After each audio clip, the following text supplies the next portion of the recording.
चलिए अब इस वक्त की बड़ी खबर आपको बताएं जो सिमडेगा से आ रही है, जहां कोयल नदी के उफान में एक जान फंसी हुई है और उसे निकालने में पुलिस की टीम जुटी हुई है, लेकिन उफनती लहरों के आगे सारी कोशिश बेकार साबित हो रही है। ये तस्वीर है बानो प्रखंड की, जहां कोयल नदी में मछली मारने गया विल्सन मड़की नदी में अचानक आई बाढ़ में बह गया, लेकिन गनीमत रही कि वो बहकर नदी के बीच पत्थरों तक पहुंचा, जहां उसकी जान बच सकी। लेकिन नदी की तेज धार से वो पत्थर पर ही फंसा हुआ है। जानकारी मिलने पर मौके पर पहुंची पुलिस देर रात से ही वहां खड़ी है।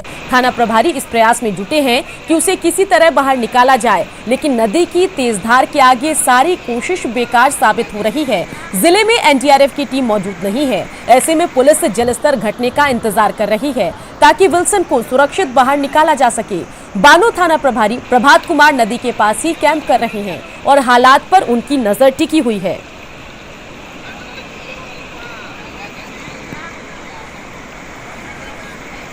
तो इस मामले में सीएम हेमंत सोरेन ने भी संज्ञान लिया। उन्होंने अपने ट्विटर संदेश में डीसी को विल्सन को बचाने के लिए त्वरित कार्रवाई के निर्देश दिए।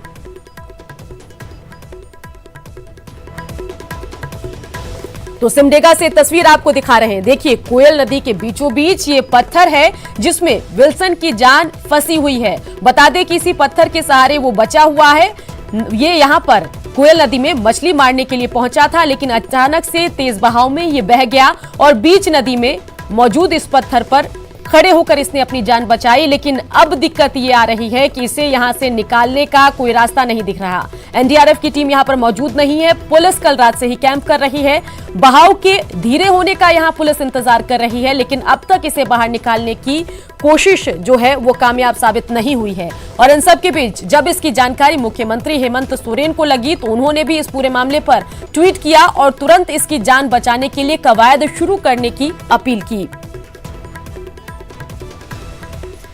तो एक्सक्लूसिव तस्वीर सिमडेगा से आपको दिखा रहे हैं और तस्वीरों में जो व्यक्ति आपको नजर आ रहा है उसका नाम है विल्सन।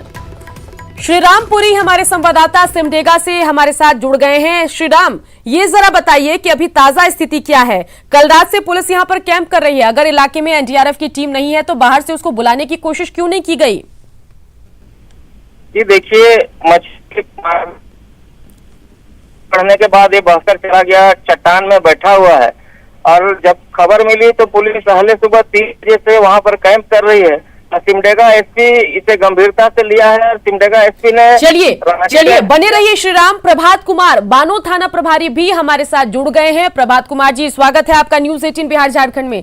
तस्वीरें हम देख रहे हैं, ये जरा बताइए कि विल्सन को बचाने की कवायद अभी कहां तक पहुंची है? करीब करीब अब हम लोग उनको रेस्क्यू करने के करीब पहुंच चुके हैं जी।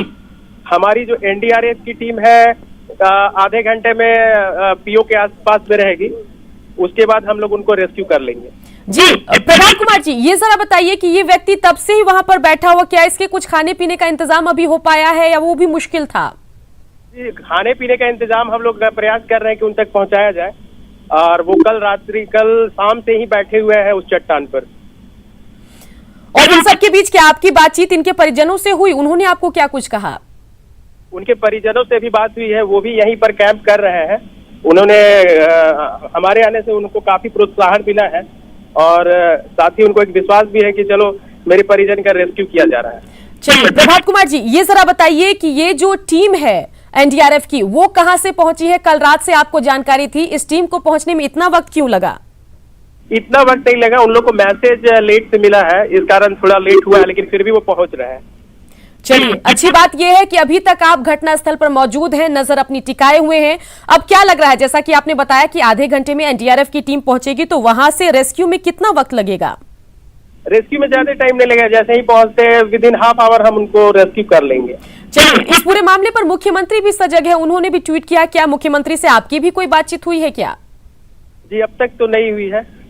चलिए, प्रभात कुमार जी, न्यूज 18 से बातचीत के लिए आपका शुक्रिया। तो हमारे साथ प्रभात कुमार थाना प्रभारी जुड़े थे, वो खुद घटनास्थल पर मौजूद हैं, बानो थाना के ये प्रभारी हैं। और श्रीरामपुरी हमारे संवाददाता भी यहां पर मौजूद हैं, वो भी फोन लाइन से हमारे साथ बने हुए हैं। श्रीराम, जैसा कि जानकारी इन्होंने दी, थाना प्रभारी ने दी कि आधे घंटे में एनडीआरएफ की टीम यहां पर पहुंचेगी और उसके बाद तेजी से विल्सन का रेस्क्यू हो जाएगा। आप तक क्या कुछ जानकारी? बिल्कुल, एसपी साहब ने खुद मैसेज दिया है, अपने ग्रुप पर मैसेज छोड़ा है उन्होंने। एनडीआरएफ टीम को उन्होंने बात किया है, रांची से एनडीआरएफ टीम निकल चुकी है, आधे घंटे में इस घटना स्थल पर पहुंचेगी और पहुंचने के 20-25 मिनट के बाद इसे रेस्क्यू कर लिया जाएगा। क्योंकि पानी का तेज बहाव है, नदी पर चट्टान वाली नदी है, रेस्क्यू टीम आने के बाद ही पता चलेगा वो कितना समय इसको निकालने में लेती है। वैसे आदमी जो चट्टान पे बैठा हुआ है वो सेफ है, सिर्फ भोजन की कमी हो सकती है, पानी तो नदी का भी पी सकता है, पर जैसे ही एनडीआरएफ टीम आएगी उसे निकाल लेगी। चलिए, उम्मीद यही कि जल्द से जल्द विल्सन का रेस्क्यू हो सके, क्योंकि उनके फैमिली के लोग भी वहीं किनारे पर उनका इंतजार कर रहे हैं। इंतजार इस बात का है कि कब उन्हें सुरक्षित बाहर निकाला जाएगा। लॉकडाउन के 6 माह बाद ट्रेन यात्रियों के लिए राहत की खबर। दुर्गा पूजा से पहले रांची समेत झारखंड से 28 ट्रेनें शुरू हो सकती है। रांची रेल मंडल के एडीआरएम ने राज्य के परिवहन सचिव को इससे जुड़ा प्रस्ताव भेज दिया है। राज्य सरकार से हरी झंडी मिलने के बाद ही अंतिम फैसला लिया जाएगा। रेल अधिकारियों ने बताया कि 17 अक्टूबर से दुर्गा पूजा शुरू हो रही है, इसलिए 15 अक्टूबर से पहले ट्रेनें शुरू हो सकती है। रेलवे की ओर से दूसरे, तीसरे और चौथे चरण में राज्य में कई ट्रेनों को चलाए जाने की योजना प्रस्तावित है। दूसरे चरण में 9, तीसरे में 13 और चौथे में 6 ट्रेनों को शुरू किया जाएगा। दूसरे चरण में टाटानगर से 3 ट्रेनें चलेंगी, रांची से 2 और हटिया से 4 गाड़ियां खुलेंगी। तीसरे राउंड में कुल 13 ट्रेनों को शुरू किया जाएगा। इनमें से 7 ट्रेन हटिया, रांची और टाटा से अलग अलग जगहों के लिए खुलेंगी।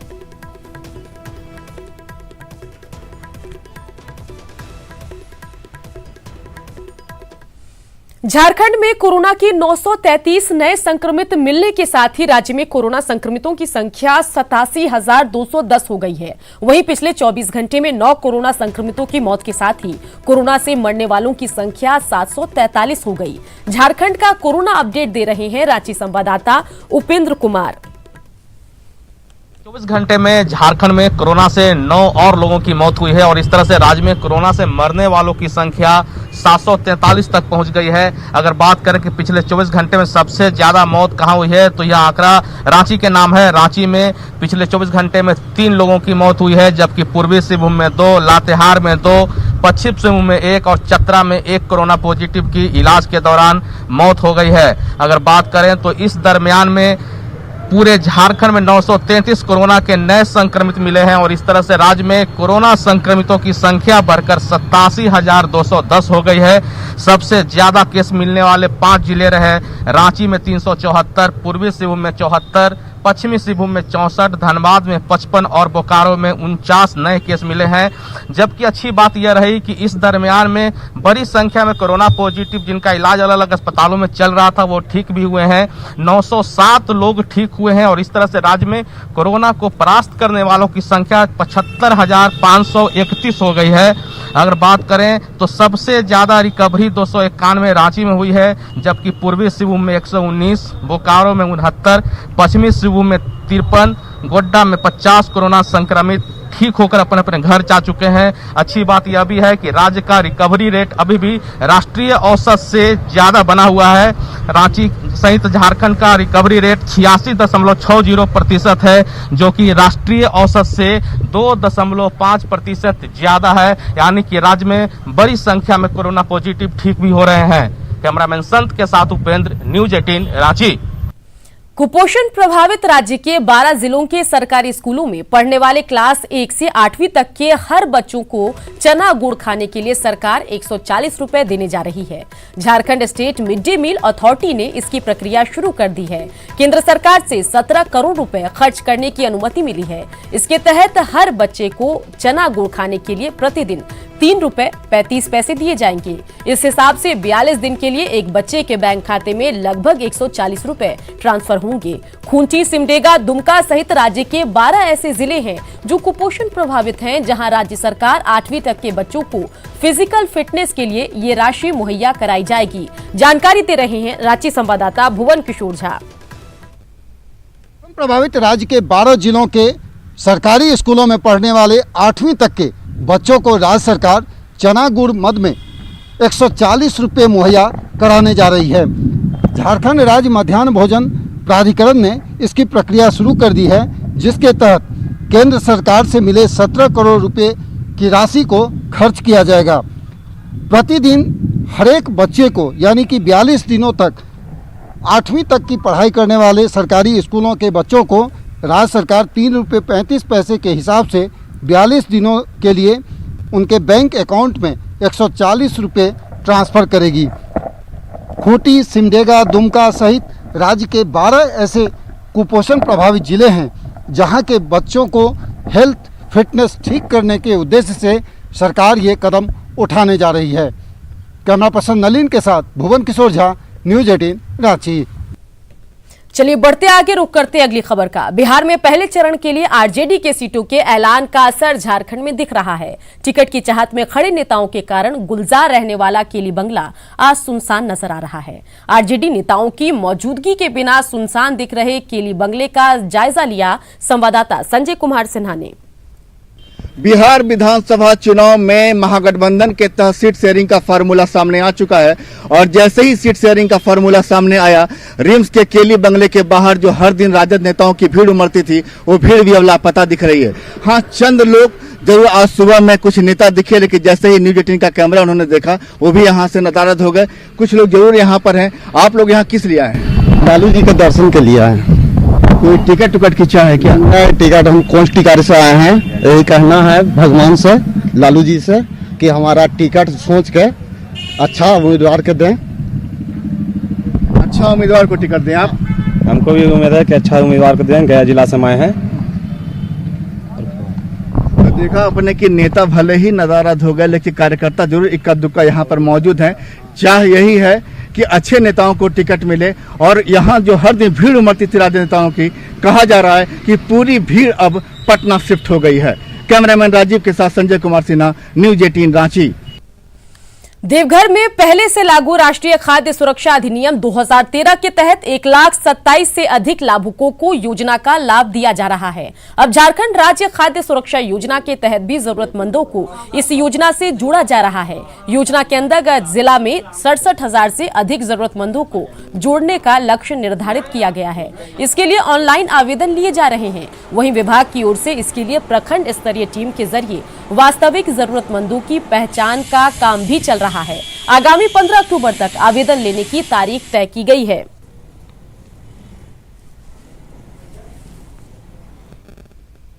योजना का भी प्रारंभिक कार्य हम लोगों ने शुरू कर दिया है।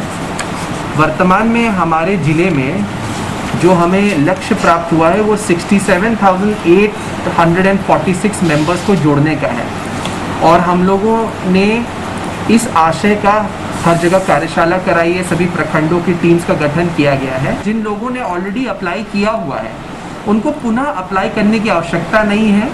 उनकी एप्लीकेशन जो ऑनलाइन पेंडिंग है, जो एक्नॉलेजमेंट नंबर है, ऑलरेडी उस एक्नॉलेजमेंट नंबर के अगेंस्ट में जांच की कार्रवाई ऑलरेडी ऑनगोइंग है और वो ड्यूली कंक्लूड हो जाएगी। सरायकेला में कोरोना के बढ़ते मामलों के बीच स्वास्थ्य विभाग के सामने नई चुनौती पेश आ रही है। अब तक ये बात सामने आ रही थी कि कोरोना से स्वस्थ हुए मरीज में एंटीबॉडी बन जाती है और ये एंटीबॉडी कोरोना से जंग में कारगर साबित होती है। अब कोरोना मरीज ठीक होने के बाद दूसरी बार भी संक्रमित हो रहे हैं, जिससे उनके स्वास्थ्य पर खराब असर भी पड़ रहा है। ऐसे में स्वास्थ्य विभाग की परेशानी बढ़ गई है। अब स्वास्थ्य महकमा लोगों को बेफिक्र होकर जीने की बजाय सतर्कता बरतने की सलाह दे रहा है। साथ ही हैंड वॉशिंग, सोशल डिस्टेंसिंग और मास्क पहनने के मूल मंत्र के पालन की अपील कर रहा है। फिर हो जाने के बाद ठीक हो जाते हैं, फिर उसको री इन्फेक्शन हो रहा है। लेकिन जो री इन्फेक्शन हो रहा है वो एक सोचने वाली बात तो है और इसमें हम लोग को ध्यान देना होगा। इसमें अभी और भी जांच करने की और समझने की जरूरत है। इसके लिए हम बोलना चाहेंगे कि लोग अभी भी ठीक हो जाने के बाद वैसे लोगों से अपना मिलना जुलना ज़्यादा नज़दीक से ना करें, बल्कि सोशल डिस्टेंसिंग का पालन करें, हैंड वॉशिंग और मास्क वेयरिंग जब भी पब्लिक प्लेस में जाए तो करें। पश्चिम सिंहभूम में सब्जी उत्पादन को बढ़ावा देने के लिए केंद्र और राज्य सरकार के सहयोग से फार्मर क्लस्टर बनाने की तैयारी चल रही है। प्रयोग के तौर पर जिले के 2 प्रखंड चक्रधरपुर और टोंटी में अगले सप्ताह से 50-50 एकड़ खेत में फार्मर क्लस्टर की शुरुआत की जाएगी। इसमें 30 से 50 किसानों को एक कोऑपरेटिव भी बनेगा जो मिलकर सब्जी की खेती करेंगे। इसमें कृषि विभाग किसानों को तकनीकी जानकारी और कृषि यंत्र की सुविधाएं देगी, जिससे क्लस्टर में अधिक से अधिक सब्जी का उत्पादन कराया जा सके। जिला प्रशासन क्लस्टर में शामिल किसानों को सब्सिडी के साथ बाजार भी मुहैया कराएगी। ये प्रयोग सफल रहने पर जिले के अन्य इलाकों में यह क्लस्टर शुरू हो जाएगा।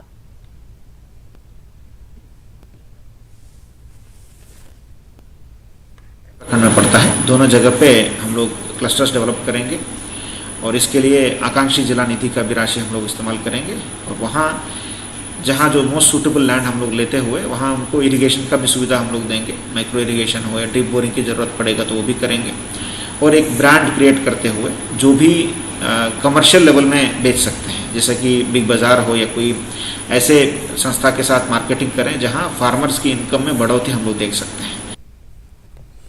बड़ी खबर पटना से आ रही है, जहां बिहार विधानसभा चुनाव को लेकर जेडीयू ने उम्मीदवारों को सिंबल बांटना शुरू कर दिया है।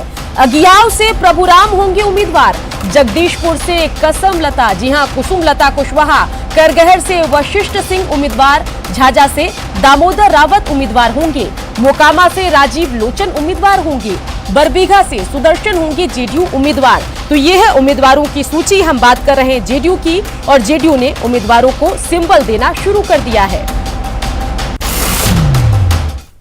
और इसी के साथ बुलेटिन में इतना ही, लेकिन आप बने रहिए क्योंकि लगातार चलता रहेगा खबरों का सफर।